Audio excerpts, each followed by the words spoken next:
Hello WH students, my name's Daniel Lack. I'm recording this video today to just give you a little bit of a feel of what it's like to work as an actuary and my path on how I went sort of through high school and college to end up where I am today.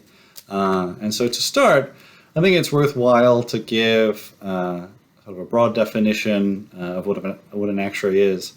So if you were to Google the word actuary, you'd get a business professional who deals with the measurement of risk and uncertainty, which I think is helpful. I mean, actuaries are very focused on measuring risk and predicting. I'd also add that actuaries are going to typically work for insurance companies, and that also sort of actuaries are generally going to be sort of the more technical people within sort of a business context, but definitely sort of within a business context as opposed to, say, like a math professor, that sort of thing. So I'll start with sort of my background, how I sort of got where I am today, to just give you a sense of where I'm coming from. Then I'll tell you a little bit of what it's like to work as an actuary, and so I've spent most of my time on the pricing side, but I'll give you a little bit of a sense of the different areas of practice for actuarial. And then lastly, I'll give you a little bit of information about sort of the more societal impact of actuaries and sort of insurance more generally to give you sort of a more global sense. So to start with my background, so I joined Wardlaw Hartchurch in 7th grade.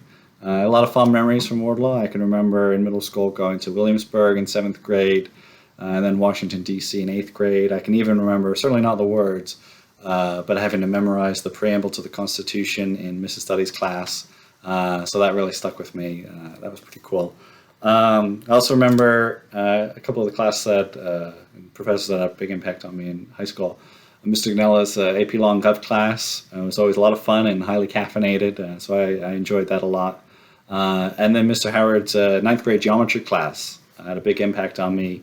Never really thought of myself as much as a math person before having Mr. Howard as a teacher. But yeah, he really connected with me well. I connected well with how he taught. And so sort of going through high school, I had this sort of dual interest in sort of business and analytics, as well as sort of law and government, that sort of thing.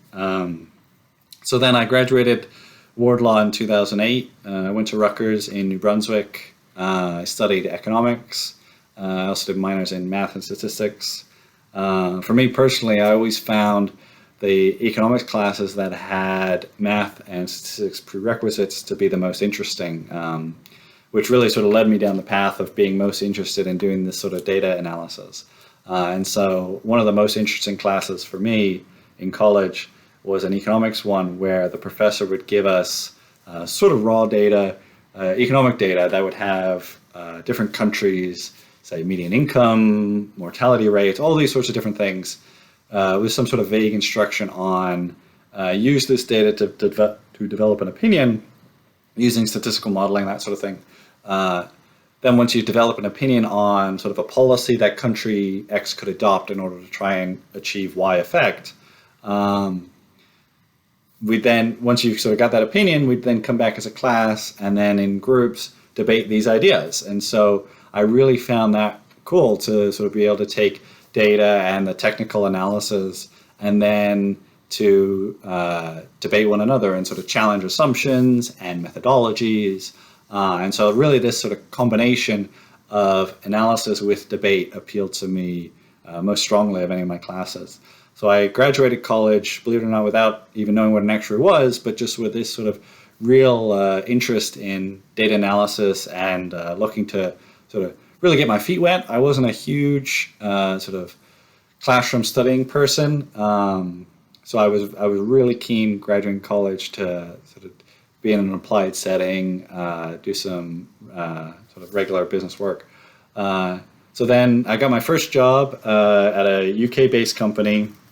So I was in a marketing department, but on the data side. So I was taking demographic data, figuring out based on different demographic details, say things like magazine subscriptions, all sorts of different things. Who should we send mailings to based on who we think is most likely to respond? And so that would be a lot of statistical analysis and that sort of the things that I became interested in through college.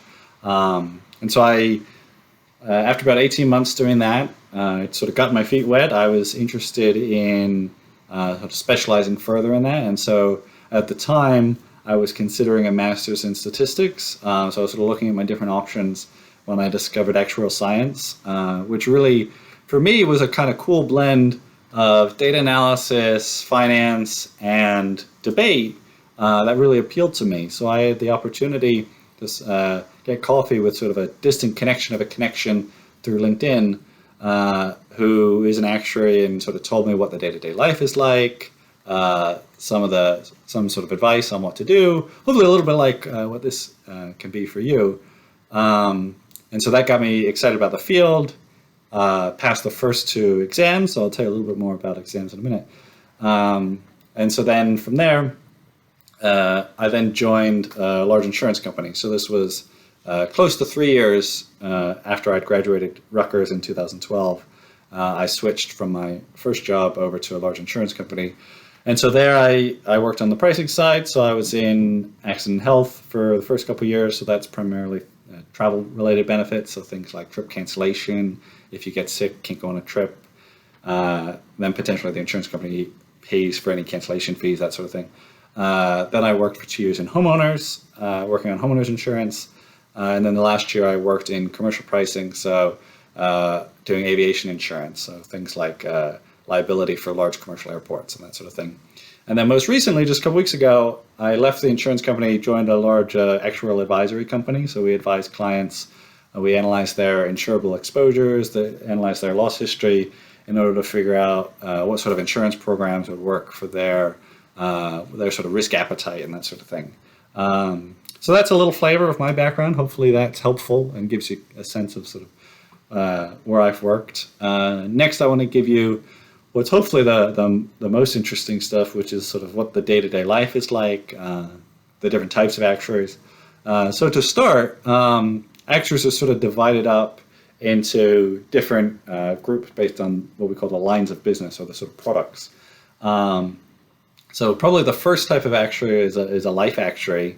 So these are people figuring out what sort of insurance premium do we need to charge in order to be able to have enough money in the bank so that if unfortunately someone dies, we're able to pay out on their policy. Then there's also health actuaries. So they assist in figuring out, similarly, the premium needed to be charged by health insurance companies to meet the obligations they make in the coming years. And then there's also pension actuaries, who used to be bigger areas, sort of slowly been shrinking. And so that they were very big when people would commonly have defined benefit pension plans, because there'd be significant risk for the employer in meeting those obligations. So actuaries would be involved in figuring out how much those obligations would cost based on different assumptions and views on what stock market returns would be, that sort of thing. And then lastly, the type I'm in is called property casualty. So this is basically everything else. And so this encompasses things like car insurance, homeowners insurance, liability for airports, liability for really everything else. So all sorts of different products. And so within any of those lines, you'll have what are called pricing actuaries. And so these are the guys, and so this is what I've traditionally done. So these are going to be people who are trying to figure out what's the premium that the insurance company needs to charge in order to sort of almost serve a dual mandate. And so that's really, so on one hand, you want to make sure that the premium is sufficient such that when losses come in, we've got enough money to pay those losses and meet whatever sort of profit requirement we've got.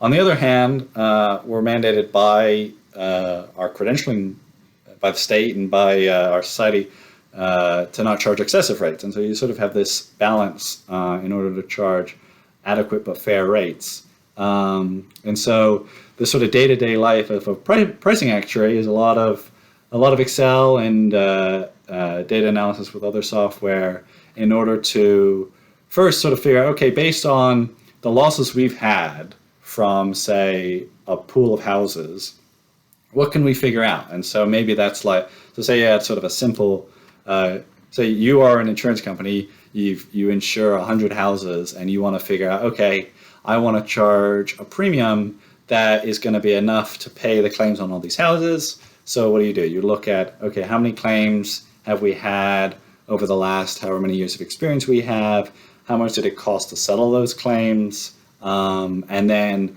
make a lot of adjustments for things like, okay, what's the inflation rate been over this period of time in order to make it so that everything's apples to apples? Are there any sort of other trends in, say, are there things where, say, like a famous one is sprinkler systems? And so for a commercial property, if you have a fire that burns down the whole building, well, that's going to be a very expensive claim.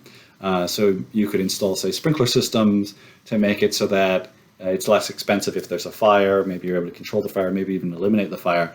So different things like, so you'd analyze this loss history while working with typically possibly product people. And so these are going to be people who are working on, say, details of new insurance products, different sort of terms, those sorts of things, as well as a big one are underwriters. And so these are the people who are typically going to be dealing directly with the insureds themselves.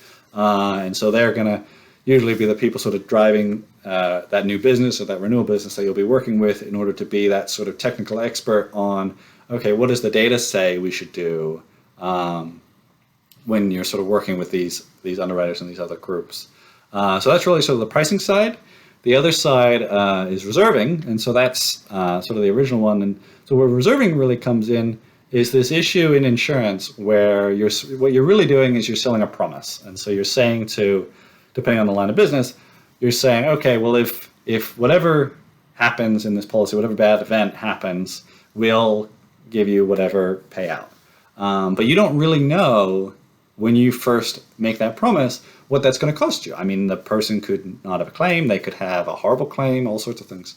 So what the reserving guys do is they try and figure out, okay, based on the losses we've paid in the history, and more specifically based on how those losses have what we call developed, or say, for example, a famous one would be for liability. Say you have an airport, someone fell down, got severely injured, and they've sued the airport for damages because there was water everywhere or something. And so the insurance company knows that there's this ongoing litigation. They know that they've paid a bit to, say, a legal team to work on this lawsuit, but they don't actually know how much it's going to cost them. But they have this history of, say, other lawsuits from other airports, that sort of thing. And so what the actuaries will do is they'll look at how those losses have developed or how they've changed. So perhaps in the beginning you pay a little bit, and then it slowly builds up, and then, say, half of them pay out a lot and half of them don't pay out anything.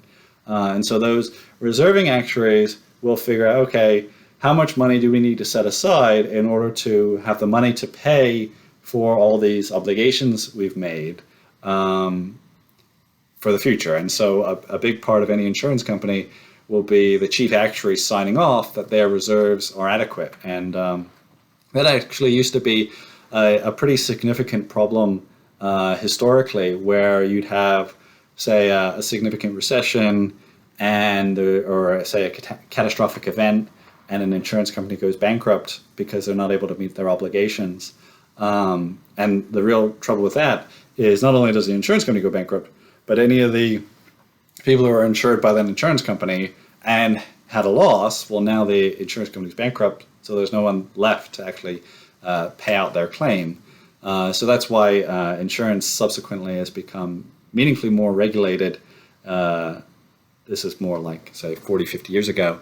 And part of that is actuaries signing off, both on the pricing end, so saying that these rates are adequate, that they're going to be sufficient to pay off any obligations we enter into, as well as on the reserving side of, okay, we've set aside as a company enough cash such that we have a pretty reasonable expectation that we're going to be able to pay all of the obligations we've made, as well as sort of residual pools, which are sort of enacted by regulatory bodies in order to sort of, if an insurance company goes bankrupt, they're able to sort of step in and take on any of those residual claims. So that's a little bit about what the day-to-day life is like. I would say, particularly on the pricing side, it varies a bit between whether you're in a line of business with sort of what we call sort of large risk versus small risk. So the actual work for working on, say, those large commercial airports can be a bit different than in homeowners, where things are more homogeneous, meaning that you've got lots of similar houses, so you're sort of be able to do more robust statistical analysis versus more sort of negotiation with the underwriter and or the insured.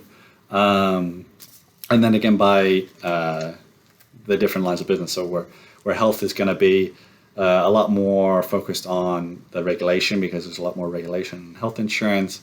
Life insurance is a much more long tail product, which is to say that typically for a life insurance company, the policyholders are going to be paying in this premium for many years.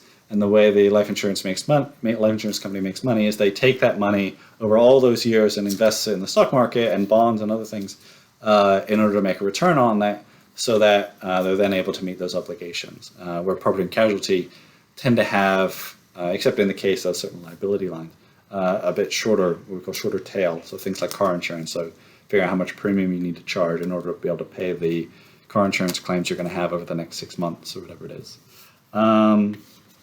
So then in terms of challenges, so I would definitely say the most important challenge, sort of overarching challenge, is just explaining things. And so that's a sort of a key thing that separates some of the better actuaries from some of the more mediocre ones, is how well equipped are you to take this possibly complicated insurance concept or complicated statistical or mathematical concept and explain it, say, both to people like underwriters who are going to be very knowledgeable on insurance, but maybe a little less so on statistics, or even down to people who don't work in insurance at all, and to be able to sort of make it understandable for them, such that if you make these sort of really fascinating insights, you need to be able to, with sort of actionable things the company can do.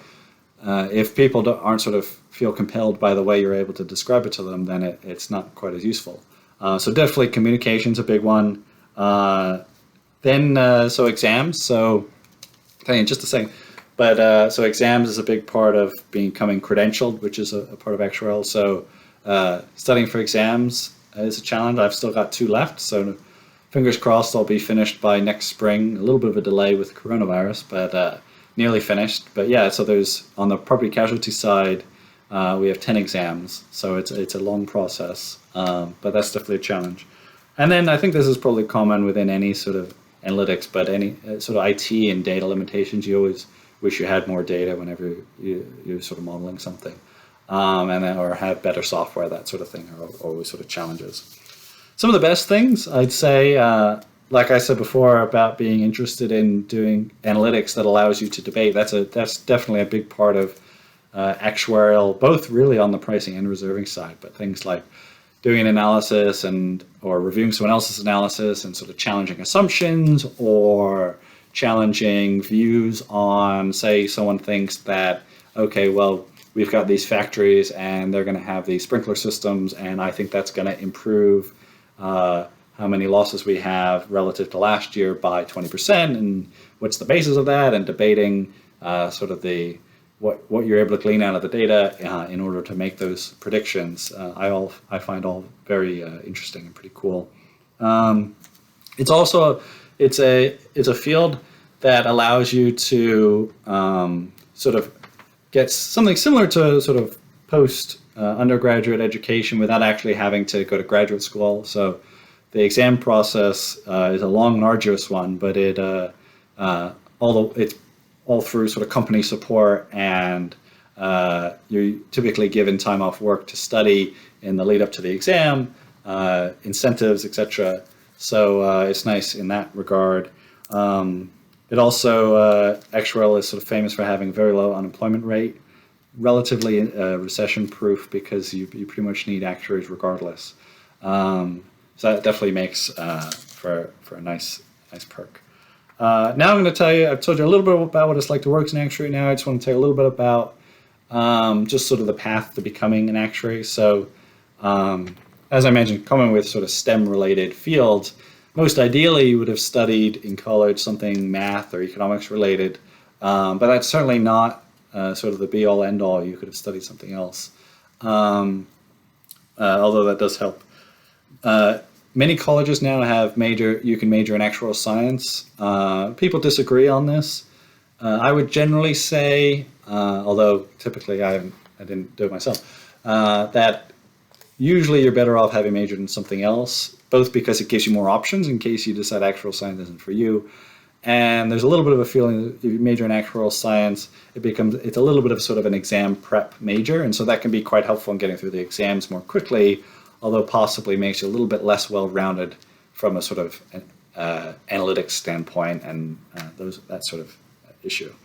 More broadly, I sort of alluded to this a little bit before, but there's so the different groups, so the life, health, and pension, those actuaries are all within a group called the Society of Actuaries. So that's one American Actuarial Society. The other American Actuarial Society is called the Casualty Actuarial Society, or the CAS. So I'm a member of that. And so depending on what path you take, and so that's commonly determined for people really based on where they get their first job, or if they're fortunate where they choose to go, you'll take exams through that society. So the first few exams would be jointly administered, but then from then on you take the exams of your society, and they're loosely about the same path. And so sort of best case scenario, people pass an exam every 6 months or so, and so on the casualty side there's 10 exams, and so sort of best case scenario you do five years to finish, although at least in my case it'll have taken about 7 years or so if I finish in the spring. So I'd say that's probably about possibly slightly better than typical. But like I said before, there's a lot of incentives that companies give you. They give you a lot of support. They'll give you, say, 120 hours per exam of work time to study. So there's definitely a lot of support in finishing the exams. And it's also a big part of just sort of the regulatory framework. As I said before, you need an actuary to sign off that the reserves are adequate. You also, on the pricing side, you need to sign off that the rates are actuarially sound and sort of match rate to risk is sort of a common term to say that basically the rates are fair. So typically, in order to get an actuarial job, people will typically have passed between 2 and 3 exams before they get their first job. And that varies a little bit, but that's most common. And so I would say most people, even if you study economics, they'll have passed at least 1 exam before they graduated. Whereas, say, an actual science major maybe passed as many as 3 or 4 exams. But best case scenario, someone sort of leaves college with 1 or 2 exams when they're sort of looking for their first job. I'd also say, and this advice was given to me when I first started, that, I mean, it varies on the person, but it can be quite beneficial to do your first job in actuarial for a large insurance company as opposed to, say, an advisory company or that sort of thing. Insurance companies will put a lot of effort into sort of training you on industry standard techniques, as well as give you ample support and facilitation in passing the exams. So I definitely sort of pass along that advice that was given to me. So that's a little bit about sort of how to become an actuary, although feel free, there's plenty of information online and you're sort of more than welcome to reach out after. The last thing I just want to talk about a little bit about the sort of global perspective of being an actuary. So, like I said before, so actuaries are there to make sure that the insurance company obviously makes enough money for its investors, but also make sure that it's charged enough premium that it's able to meet all the obligations that it's made. And so that certainly hasn't always been the case in the past, and that sort of led to some of the regulations we have today. As well as on the pricing side, to make sure that the rates we're charging are based on sort of loss-based differences. And so, for example, if someone has a house that's much bigger than someone else's, it makes sense that that person should pay more on homeowners premium.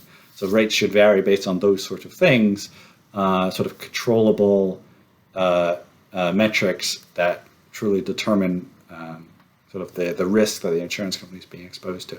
So the actuaries are really the people who are sort of at the forefront of making sure that happens.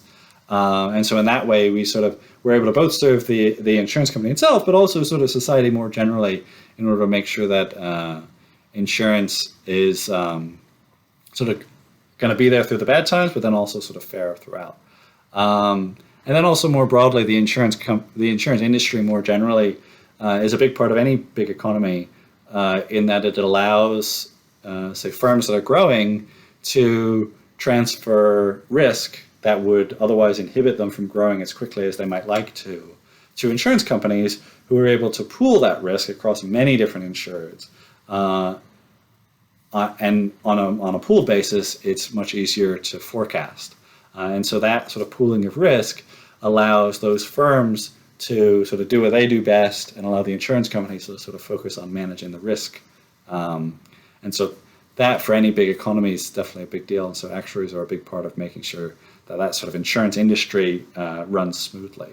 So that's sort of the global perspective. So hopefully all this information is helpful, and hopefully you found this interesting, and maybe it piqued a few people's interests.